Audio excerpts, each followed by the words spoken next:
ছাত্রদল শিবির সংঘর্ষ ছিল না। এটা প্রথমে ছিল একজন শিক্ষার্থী, সে তার নামে জিডি করতে গিয়েছে। জিডি করতে যাওয়ার পর তাদেরকে হচ্ছে সেখানে অবরুদ্ধ করা হয়।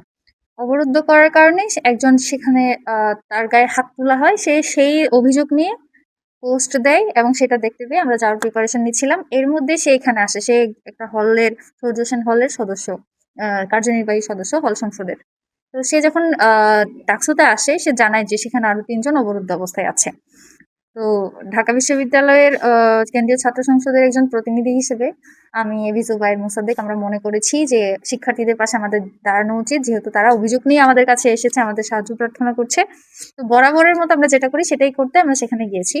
সেখানে কোনো আমরা আহ করতে যাইনি, কোনো ধরনের সংঘর্ষ কিংবা কোনো ধরনের যে বিশৃঙ্খলার জন্য আমরা যাইনি।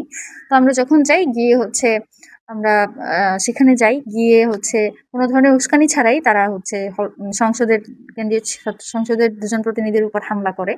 তো পরবর্তীতে আমি আর উমে সালমা আপু ছিলাম, আমরা ওসির রুমে ছিলাম। সেখানে আমাদের সাথে ছাত্রদলের যারা ছিল তাদের মধ্যে বেশ কথা কাটাকাটি হচ্ছিল যে আপনাদের তারা কেন মারবে, তাদের সাথে কোনো উস্কানি দেয়নি।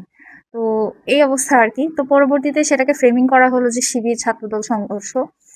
তো ব্যাপারটা আসলে এরকম ছিল না। পরবর্তীতে যেই শিক্ষার্থী তাকে যেহেতু অন্য একটা থানায় নিয়ে যাওয়া হয় এবং সেখান থেকে হচ্ছে যেহেতু সেই শিক্ষার্থীর একটা দলীয় পরিচয় আছে, ছাত্র শিবির কর্মী, সেই হিসেবে ছাত্র শিবিরের কর্মীরা সেখানে এনগেজড হয়।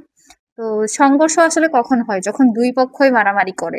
কিন্তু আমরা দেখতে পেয়েছি ওখানে সম্পূর্ণ নিরস্ত্রভাবে, সম্পূর্ণ কোনো ধরনের উস্কানি ছাড়াই বিজুবাইর মোসাদ্দেক উপর হামলা করে।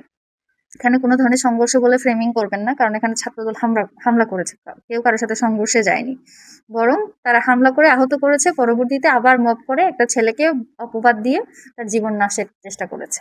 ঢাকা বিশ্ববিদ্যালয়ের হল সংসদের একজন এসে এখানে জানানো হয়েছে যে বিশ্ববিদ্যালয়ের শিক্ষার্থীরা সেখানে অবরুদ্ধ আছে, কেন্দ্রীয় ছাত্র সংসদের কাছে এসে তারা সাহায্য চেয়েছে। সেই সাহায্য করার জন্য এবি জুবায়ের মোসাদ্দেক, আমি এবং আরো বিভিন্ন হল সংসদের নেতাকর্মীরা, উম্মে সালমা আপু আমরা গিয়েছিলাম।